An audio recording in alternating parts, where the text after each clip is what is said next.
This is my Quest 2. I've had it for a couple of years now and I really enjoy VR gaming and I enjoy PC sim racing, and combining the two is a wonderful thing.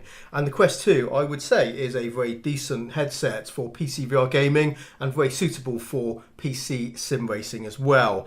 So today's video is very much pivoted towards sim racing, but there's going to be things that carry over to anyone who wants to use this headset for PC VR gaming. But yeah, particularly because of performance issues with VR PC sim racing games, you need to have a strong PC. A lot of that's going to be really focused in that direction, guys. So a lot of tips and tricks and bits and pieces. So first off, I just want to start off with some basics of things you need to know and things that I would suggest you do, just as, you know, tips. Now, the first thing you'll notice is I do have a rigid strap on here.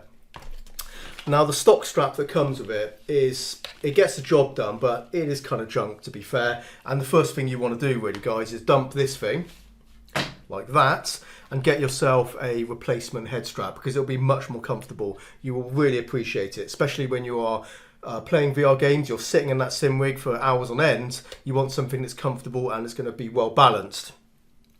So the head strap I'm using here is my by far the favourite one I've used. I've reviewed a few head straps, but the one I always come back to is this one, and this is the one from Kiwi Design.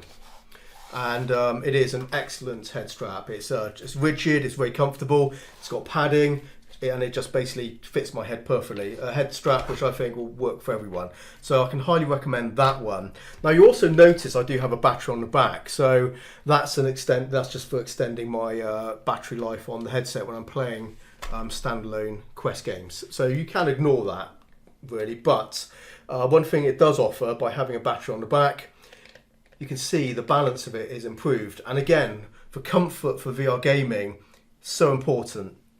So having that battery on the back, it doesn't matter if I'm PC VR gaming or using standalone, I'll leave that on there because it just improves the balance. So I would certainly recommend sticking a battery on the back of your headset anyway, or some ballast on the back of your headset if you're just going to be playing PC VR gaming, because it does make a difference. The other thing I'll say as a tip is I've replaced the facial interface as well. So let me just take this out. This is also from Kiwi Design.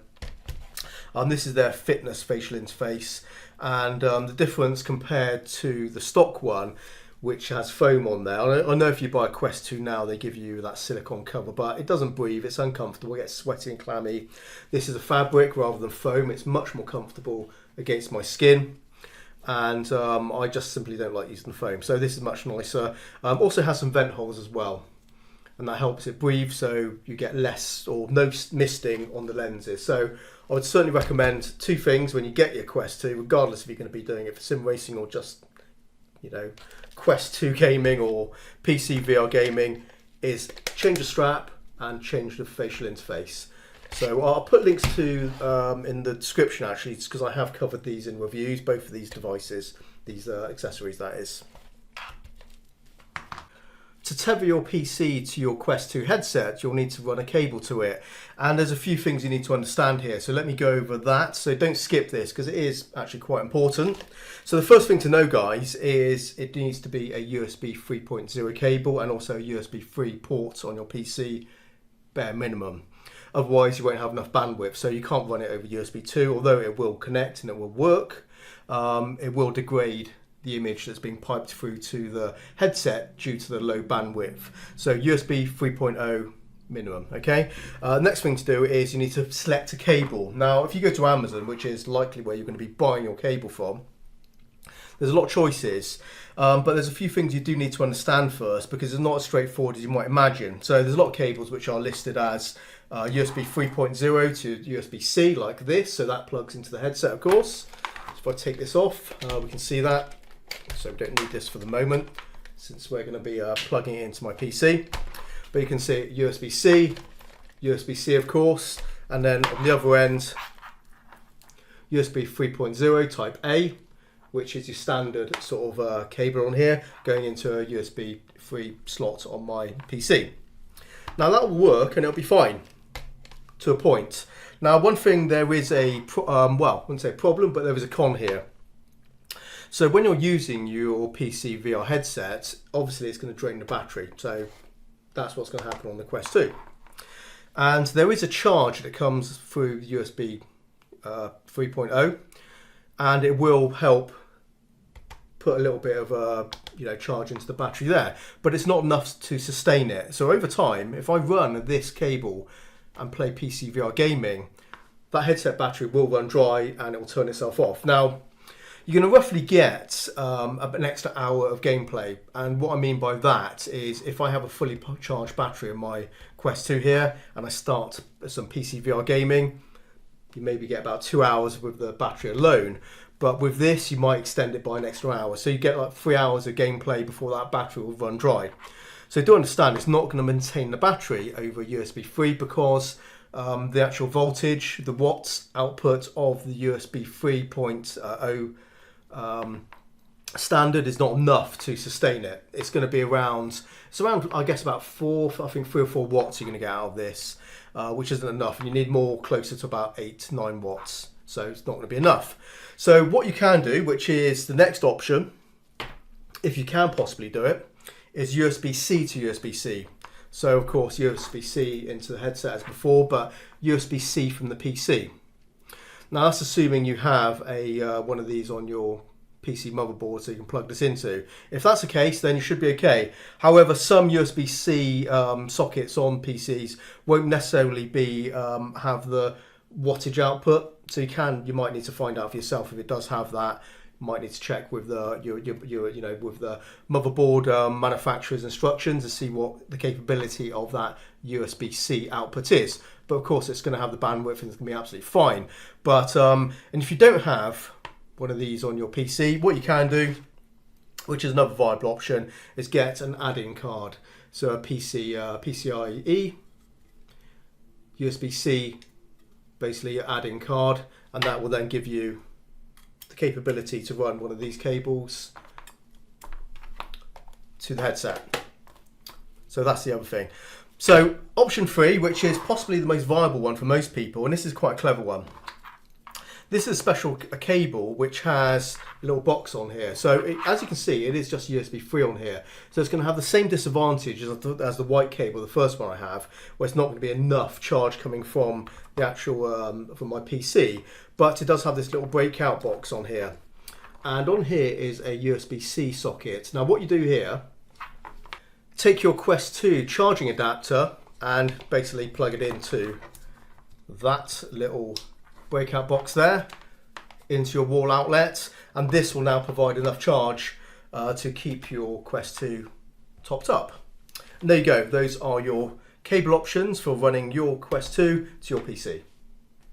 Finally, in regards to attaching this cable to your headset, I would suggest you use something like this. This is a silicone strap. This is from a company called, I think, Rinky. I'll put a link in the description from Amazon where I found these. But these are really good because they're rubberized. They just grip the side of the headband here. And it fully supports this socket because you do need to make sure that is protected. And as you can see, if I put it on there, there's no longer any stress coming from the cable onto this socket here. Yeah, so if you just leave it hanging off there, you're risking breaking your headset, you're risking breaking your cable. So take the precaution of using at least one of these, maybe 2 of these. Potentially you could just use Velcro straps, but I do like using the silicone straps as they are rubberized and they just provide better grip. In the Oculus software, head over to Devices and we can see my Quest 2 is plugged in. Now, if we click on this line here, we can see it's connected and it is over USB 3. So that is a good start. So we can close that and click on the headset now. This brings up another panel. So I'm going to ignore most of this, guys. We just want to get down to the graphics preferences for now. But let me draw your attention to the USB test, something you might want to run. Now, when you run this, you can expect 2 to 3 gigabits per second. It will kind of change each time you run the test, but that's what you should expect over USB 3. So normally about 2.5, but you know, it doesn't really matter. That's certainly exceeding what you need to run the Quest 2. So what we're going to do now is go to the graphics preferences. If you haven't used the graphics preferences in the Oculus software, I do suggest you go there, as you will want to manually set this because the default will be at 72 Hz. That'll be the default. and the rendering resolution will be set on automatic. So it's basically automatically setting the definition, the quality, the sharpness of the picture. And you really want to do this manually yourself rather than letting the Oculus software manage this for you, since you can tune it to a better degree. So the first thing I'd say is ideally you want to use 80 or 90 hertz. 90 hertz is better than 80 hertz, of course. 90 hertz is 90 FPS opposed to 80 hertz, 80 FPS.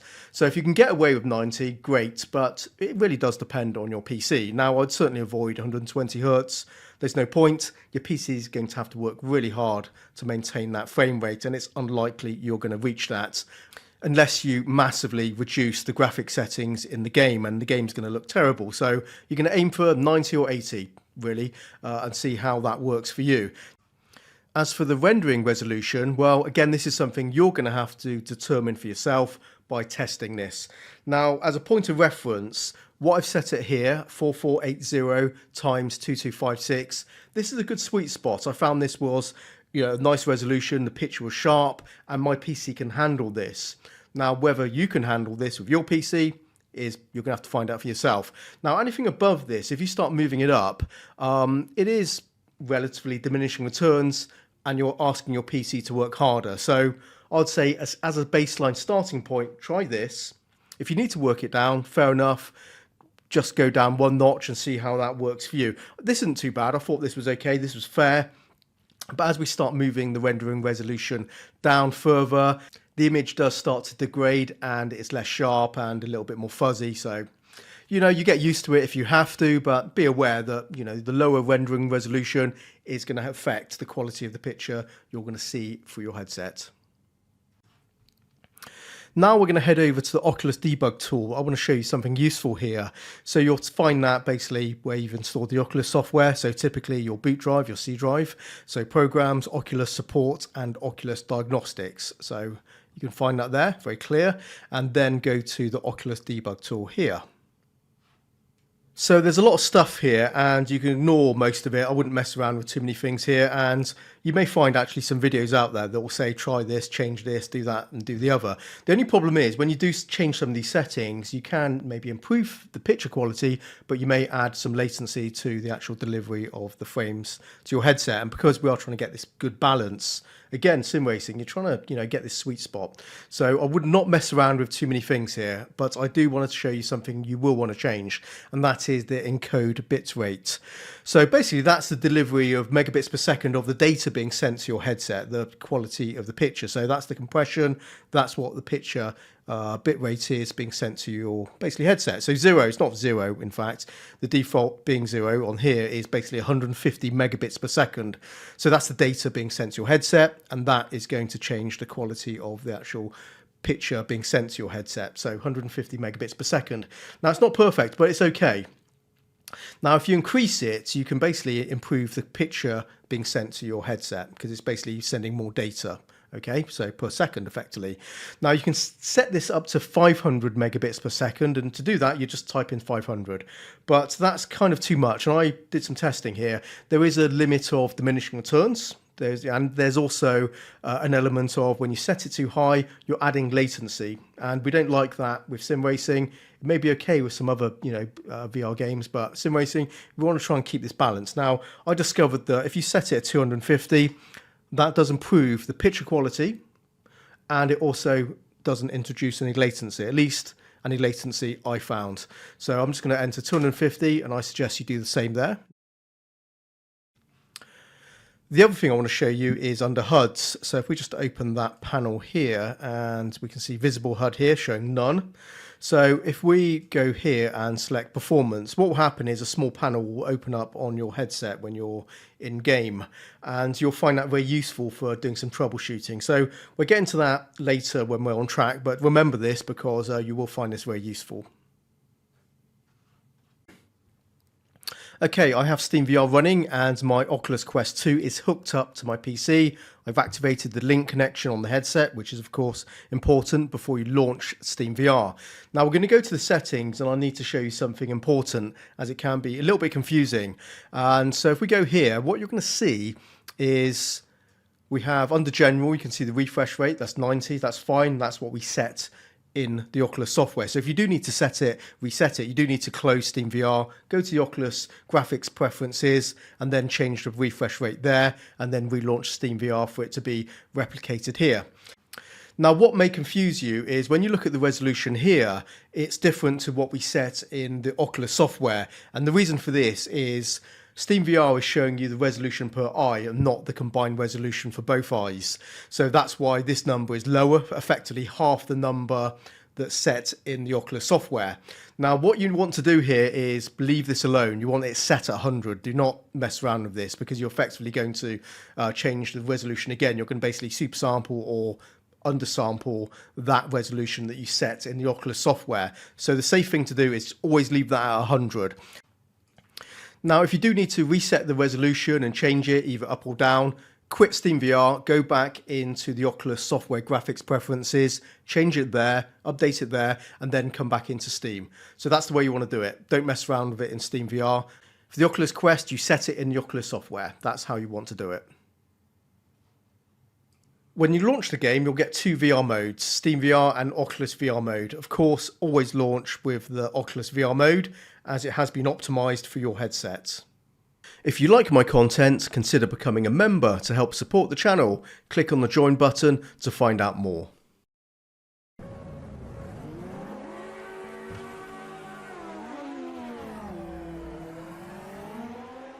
We're using the Performance HUD from the Oculus Debug tool to monitor how things are running. When you're initially tuning your settings, it's also worth having this visible to help you understand where you're at with performance. I'm also recording at 60 FPS on the same PC running the game, which is having somewhat of a negative impact on my full potential, but that's okay for this demonstration. The main metrics of interest here are the app motion to photon latency, the performance headroom, and the app frame rate graph. App motion to photon latency is showing us the time it takes for your physical movement to be displayed on screen. We want to keep this below 80 milliseconds at all times. High latency introduces noticeable lag, so it is important to keep an eye on this.